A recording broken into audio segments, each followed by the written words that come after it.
and foremost, big PSA for coffee drinkers that watch my videos and follow the channel. If you guys have not tried blonde coffee, a blonde blend from either Starbucks or your local mom and pop place or whatever brand you cater to, try it out, because then it'll give you the proper energy to make videos like this. Because Jesus Christ! Now that I got that out of my system, I was sitting here messing around with my edit for this upcoming video. You've probably already seen it by now. It's a very lengthy 1-hour one covering the Mezco, the Batman, and comparisons to the other Batman figures of the Pattinson version, etc., etc. And I'm putting the finishing touches, and I don't know why this thought just kind of popped into my brain, and it prompted me enough to try to tackle this in a very slightly impromptu video. So impromptu that I'm using the webcam. That's why the quality is a little on the shittier side. I simply just thought, you know what, let me load up OBS. Let me just, connect to the webcam that's already set up instead of setting up the 4K camera to this thing and then getting my good mic over here and swapping everything out. I'm like, you know what, let me just grab this stuff and just kind of word vomit into these two things for just a few minutes. That's going to serve as a form of anecdote to the prior video that I've done in this style, which was called The Problem with McFarlane, in which I had separated into 3 different acts, in which I covered some of the things that have been kind of concerning me about McFarlane toys for a little while now. One of which made up the bulk of the video, which is of course the whole digital angle and the NFT push and the stuff with the fidgetals. But amongst them was also the lack of Batman and the lack of figures for me to personally really tackle here on the channel in its fullest capacity, which still came with a positive spin on it, which is that you're going to have a lot of figures that generally don't get the time on the spotlight. And so people that simply just collect McFarlane Toys DC Multiverse figures, not just Batman, but they really want to have a very colorful spread in their collection, I'm happy for them because they're going to be eating really, really good this year thus far. But considering that this channel has mostly to do with Batman and Spider-Man, I'm feeling just a little starved for Batman figures because, as the title and the thumbnail of this video kind of encompassed, there really wasn't enough for me to do my annual, or I guess you could consider it my semi-annual check-in on the best McFarlane Batmans of the year thus far. A tradition that I've been doing now for about 2 years. I technically didn't do it in 2021 because I started the channel in 2021 rather late in September. So for 2022 and 2023, I did these kind of middle of the year check-ins on the top 5 best Batman figures from McFarlane so far. And strictly just Batman. I kept it just Batman because obviously if we do McFarlane Toys overall, then yeah, there's the problem would then be to have too much of a choice, too much of a variety, or too many choices to kind of pick from. But that's not the case here because I try to niche it down because first of all, I'll be more broke than I already am. But on top of that, I try to keep the channel as niche down and as focused as possible on Batman figures. And ever so often when I do a figure that's not Batman related, it either has to be a Batman-centric character like the Joker, Harley Quinn, Gordon, or anything like that, or even a Batmobile to get a full-blown review in the long-form capacity. If it's anything like a Superman character or any DC-related character that I thought, okay, this is kind of a cool figure, like Captain Carrot, it gets a YouTube short. And looking back at the channel, I was like, alright, yeah, I did a good chunk of shorts for the first half of 2024, but how many Batman brand new, emphasis on new Batman figures that I really cover on this channel, because we really did get a good assortment of repaints, of reissues, of re-releases like the Batman Arkham Asylum with the Prestige Edition suit. But how many of these Batman figures are actually brand new? And I counted through them and it almost looks like we barely hit 5. There was really like 5 brand new figures that I actually covered. So a top 5 list would be rather superfluous because all 5 will be on that list. Maybe in particular order as far as rankings are concerned, but we're really not going to get a proper top 5 because in order for the top 5 to have meaning, some figures need to be kind of edged out. And right now, I really cannot do that because there hasn't been that much to really cover. Now, can there be a light in the darkness for the latter half of 2024? Potentially. We're kind of entering this latter half, and with it, we also got the wondrous Comic-Con which so far, hoping that nothing else kind of comes in the way of trying to get in the way, so far, me and the girlfriend will be attending San Diego Comic-Con, and we'll see if maybe McFarlane Toys or maybe even a different company will be showcasing some stuff at San Diego Comic-Con that has to do with Batman, that has to do with something in the vein of 7-inch scale figures, 6-inch scale figures, and see exactly what they have up their sleeves. McFarlane already started to tease a little bit of what's coming, in their own words, during Comic-Con. Maybe not at Comic-Con. Who's to say that maybe they'll have an exclusive figure that will only be sold on the show floor at San Diego Comic-Con. But so far, it looks like their headliner, if you even want to call it that, is going to be the Bruce Wayne from Batman Beyond, along with Ace 2-pack, which is a gold label figure, as you can see right here. But couple of things to note in this little caption. First of all, it says during San Diego Comic-Con in July, so that kind of puts emphasis that maybe it would actually be kind of interesting if this figure is available for purchase at the Comic-Con floor for like a select few people. It's like a physical figure, you can actually take it home, but it's only for attendees. And then if you're not at Comic-Con, you can pre-order, but you're gonna have to wait until like August, September, October for it to actually ship to you. So there is that, and that will be kind of interesting. Maybe a nice little perk if I'm able to attend, and I'll definitely bring you guys a review. Outside of that though, it is, however, a DC Direct figure. The DC Multiverse logo is not on it. It's a DC Direct, which means it's a little smaller on the 6-inch scale. And if you guys have been keeping up on the channel for both the long form content, like I did with that comparison between the two Batmans and the two Jokers, along with the previous iterations of the DC Direct figures, along with my recent shorts reviews on the animated series Two-Face, the animated series or the New Adventures Two-Face, and the animated series Jim Gordon, there's a couple of issues here and there that I just didn't feel like it made the figures all that worthwhile picking up. Hopefully that won't be the case with this Ace figure, because presentation wise it's pretty neat that you're getting a Batman Beyond Elder Bruce Wayne along with the Ace dog figure.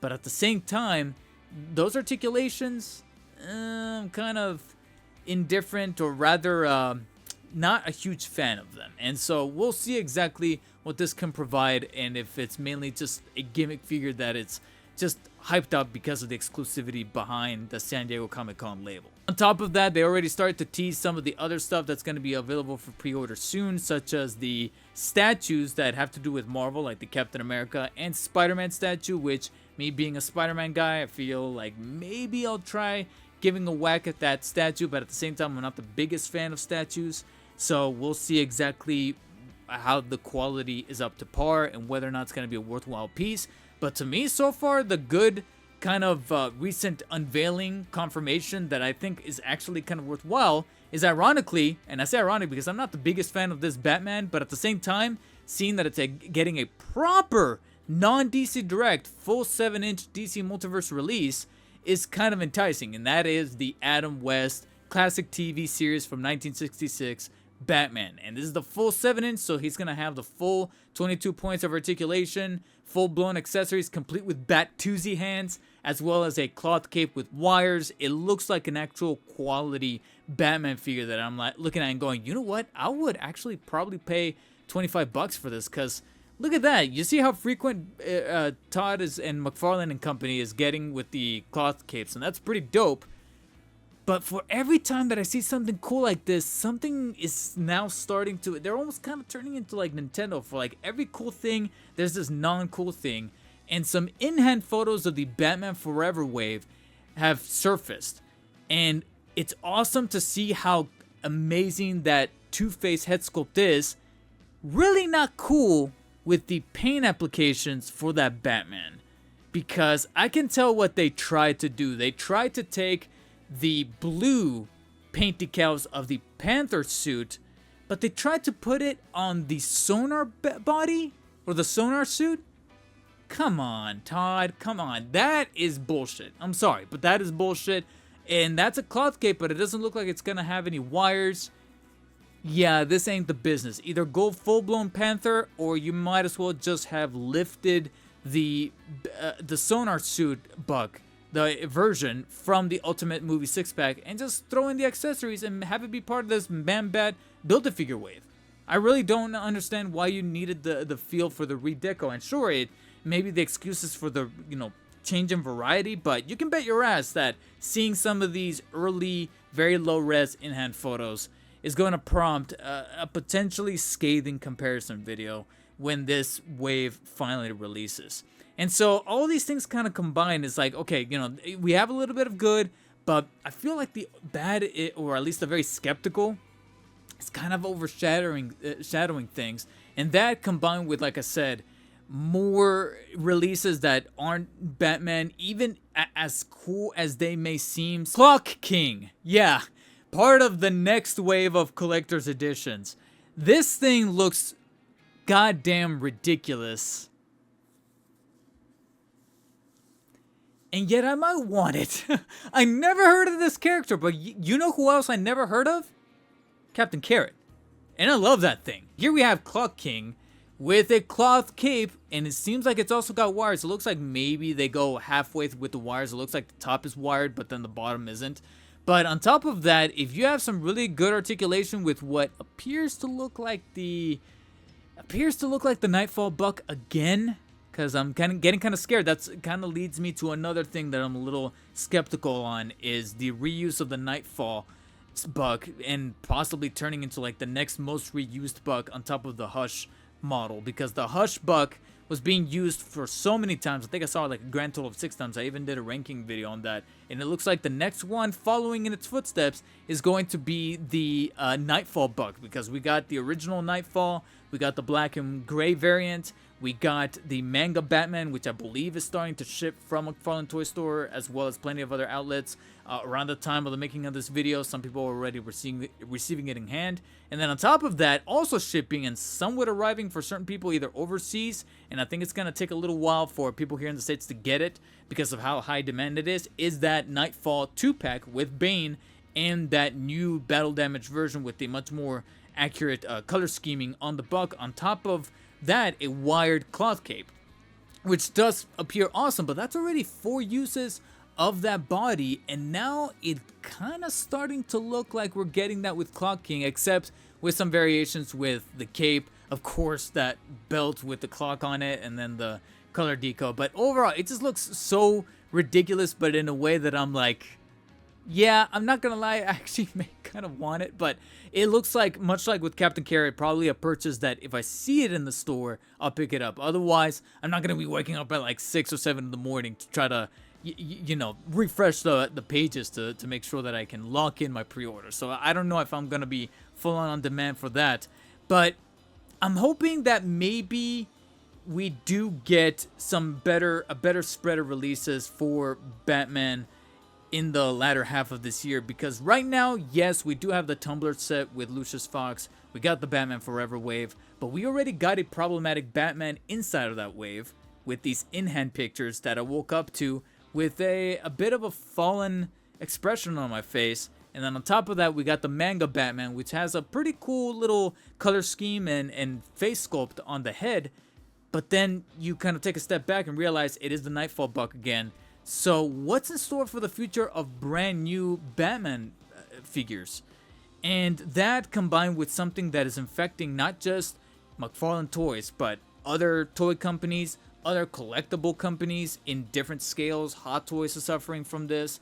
I think maybe Figuarts and Mafex is hit from this. And then other industries, the video game industry, where the pendulum is kind of swinging. I kind of might have mentioned this already a couple times before, if not in the live stream, where Nerdzoic made this video about why figures are selling out so quickly, even with figures that you didn't think would be in such high demand. And that's because the pendulum, as he put it, is swinging the other way, where a few years ago people were using their stim checks to like buy figures in droves, but they overproduced because of that buy, and then little by little, like in late 2021, early 2022, some figures started to just sit. The Eternals for Marvel Legends, and then for Batman, you would argue that maybe at some point it was the Vampire Batman, Vampire Joker for the Walmart exclusive.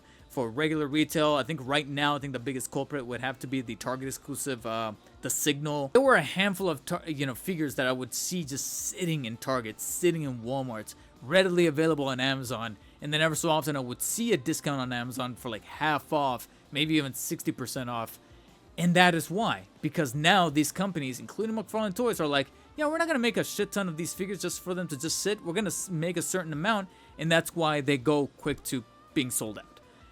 And so if that's happening with regular figures, what's going to happen with Batman figures? Are we going to, especially for people who are probably in a bind money-wise, are they going to have to sell some of their older figures that are a little bit on the rare side to afford the new stuff, or risk the new stuff just completely selling out because they don't want to part with that old stuff and they want to reserve their money for, I don't know, groceries, because money's kind of tight for everyone across the board right now? Yeah, something's definitely fluctuating here. And so I just kind of wanted to set all this stuff up right here and kind of generate a long-winded answer as to why not only could I not put together a top 5 McFarlane Batmans of the year thus far, but for why it might be a strained top 5 towards the end of the year, and why maybe there's only going to be 2 or 3 figures that won't make the cut and might end up in the honorable mentions list anyway. And why maybe not just myself, but other collectors might start to pull back from the reviews, and why it is that I want to make sure that the reviews are as quality as possible. Because if I just burn through these reviews, there won't be anything to review later on. And that's why you're going to start to see some stuff like Mezco, Amazing Yamaguchi for Marvel, or for Revoltech stuff, along mixed in with the McFarlane and the Marvel Legends, as well as other things that have to do with other mediums like video games, movies, etc.